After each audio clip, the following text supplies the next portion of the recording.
Hello everyone, నేనైతే ఈరోజు మీకు రాయలసీమ స్టైల్లో మటన్ కర్రీ ఎలా చేసుకుంటారనేది చూపిస్తానండి. మా ఇంట్లో అయితే ఇది చాలా పాతకాలం పద్ధతి అండి. మా ఇంట్లో ముసలమ్మలు కూడా ఇలానే చేస్తారన్నమాట. మా అమ్మమ్మ అలానే చేసేది, మా నాన్న కూడా అలానే చేసేతాడు. మటన్ టేస్ట్ మాత్రం అద్దుర్సుంటుంది. అసలు ఈ మటన్ మసాలా కర్రీలో మసాలా అలా టచ్ అయిపోయినట్లు ఉంటుంది అన్నమాట. చాలా బాగుంటుంది దీని ఫ్లేవర్ మాత్రము.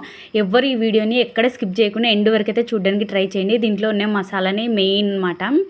ఏం లేదండి, ఫస్ట్ ఒక కడాయి తీసుకోండి. కడాయిలో కొంచెం ఆయిల్ వేసుకోండి. దాంట్లోకి ఉల్లిపాయలు కొంచెం వేసుకొని అవి కొంచెం వేగనివ్వండి. నా వీడియోలో చూస్తున్నారు కదా అలానే. ఇవి కొంచెం వేగిన తర్వాత దాంట్లోకి అల్లము, వెల్లుల్లి ఇవి కూడా కొంచెం వేగిన తర్వాత నెక్స్ట్ టమాటా ముక్కలండి. వీటిని కూడా మనం బాగా వేపుకోవాలి. దీంట్లోకి కొంచెం పచ్చిమిర్చి వేసుకొని తర్వాత కొంచెం ఉప్పు, ఇవి కొంచెం మంచిగా మగ్గిపోవాలండి. మగ్గిన తర్వాత మిక్సీ గిన్నెలు వేసుకొని మంచిగా పేస్ట్ అయితే పట్టేసుకోండి. దాంట్లో కొంచెం కావాలంటే మీరు వాటర్ కూడా వేసి పక్కా మంచిగా పేస్ట్ అయితే పట్టేసేయండి. అలా పట్టిన తర్వాత స్టవ్ మీద మనకి ఏదైనా కుక్కర్ అయితే నేను తీసుకుంటున్నా, మీరు కూడా కుక్కర్ తీసుకొని దాంట్లో ఆయిల్ వేసి ఆయిల్ హీట్ ఎక్కిన తర్వాత, నాన్ వెజ్లో కొంచెం ఆయిల్ ఎక్కువ ఉంటేనే బాగుంటుంది కాబట్టి నేను ఆయిల్ ఎక్కువ వేసినాను. ఆయిల్ హీట్ ఎక్కిన తర్వాత 2 బిర్యానీ ఆకులు అలాగే ఈ పేస్ట్ వేసి నూనె బాగా మగ్గియండి పైకి ఆయిల్ తేలేంత వరకు. నెక్స్ట్ ఇక్కడ నేను మటన్ అయితే వేసేస్తున్నాను. అలా మగ్గి ఆయిల్ పైకి తేలిన తర్వాత మటన్ వేసేసి దాంట్లోకి కొంచెం పసుపు వేసి హై ఫ్లేమ్ మీద మంచిగా దీన్ని ఫ్రై చేయండి. ఇలా చేసిన ఒక 2 నిమిషాలకి కొంచెం వాటర్ అనేది రిలీజ్ అవుతుంది. ఇలా రిలీజ్ అయ్యే స్టేజ్లో దీంట్లో కారం కూడా వేసి మంచిగా కలిపేయండి. నేను చూపిస్తున్నా చూడండి, ఈ విధంగానే మంచిగా కలిపేసేయండి. ఇదే స్టేజ్లో మీ కాడ కొత్తిమీర కరివేపాకం ఉంటే కూడా వేసేసుకోండి. మీరు ఎవరైనా మెంతం కూర వేసే అలవాటు ఉంటే తిరువాతలోనే వేసేయండి. మాకెళ్ళి అయితే ఖచ్చితంగా వేస్తారండి. నెక్స్ట్ ఇదేనండి మన సీక్రెట్ మసాలా మాట. కొబ్బరి, మిరియాలు, చెక్క, లవంగ, ఏలాకులు. ఫస్ట్ వీటిని అయితే పౌడర్ చేసేయండి. ఇలా చేసిన తర్వాత దీంట్లో 3 వెల్లుల్లి రెబ్బలేసి మళ్ళీ పౌడర్ చేయండి. ఇలా అయినా దీన్ని అయితే పక్కన పెట్టేసుకోండి.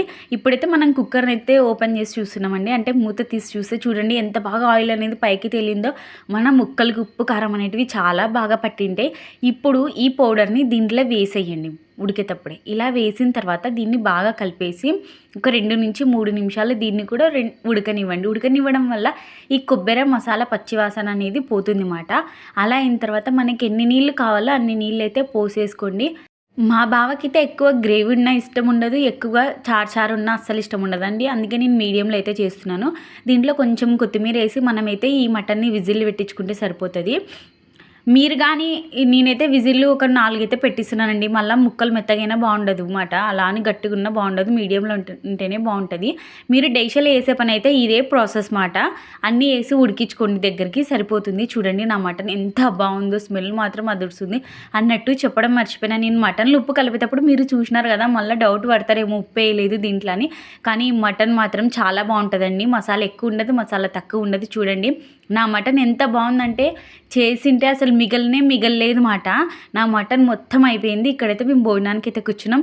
అన్నట్టు మర్చిపోకుండా నా ఈ వీడియో మీకు నచ్చినా అలాగే యూజ్ అనిపించినా కూడా నాకైతే ఒక చిన్న లైక్ చేయడం అస్సలు మర్చిపోదండి. ఇంకెందుకండి లేటు, మీరు కూడా ఈ మటన్ కర్రీని ట్రై చేసి ఎలా ఉంది అనేది నాకైతే కామెంట్ బాక్స్లో అయితే నాతో షేర్ చేసుకోండి. మన మటన్కి మాత్రం ఒక్క లైక్ ఇవ్వడం అస్సలు మర్చిపోవద్దండి. నాకు మటన్ అంటేనే అస్సలు ఇష్టం ఉండదండి, కానీ ఈ ప్రాసెస్ ట్రై చేసినాక నేను మటన్ అయితే చాలా ఇష్టంగా తింటా. మనకి మెయిన్ మటన్ మంచిగా రుచిగా ఉండాలంటే ఒకటండి, మనం తెచ్చుకునే మటన్ ఫ్రెష్గా ఉండాలా. అది సర్దిది అయితే మాత్రం అస్సలు తినలేము, స్మెల్ అయితే వస్తుంది. మేమైతే మా బావ ఈరోజు తెచ్చిన మటన్ చాలా బాగుంది, అందుకే నేను వీడియో తీసి మీకైతే ఈ కర్రీ అయితే పోస్ట్ చేస్తున్నాను అనమాట. మీరిచ్చే ఒక చిన్న లైక్, ఒక చిన్న కామెంట్ మన వీడియోకి అయితే చాలా ఇంపార్టెంట్ అండి. ప్లీజ్ మర్చిపోకుండా ఇస్తారని కోరుకుంటున్నా. ఓకే మరి, బాయ్ బాయ్.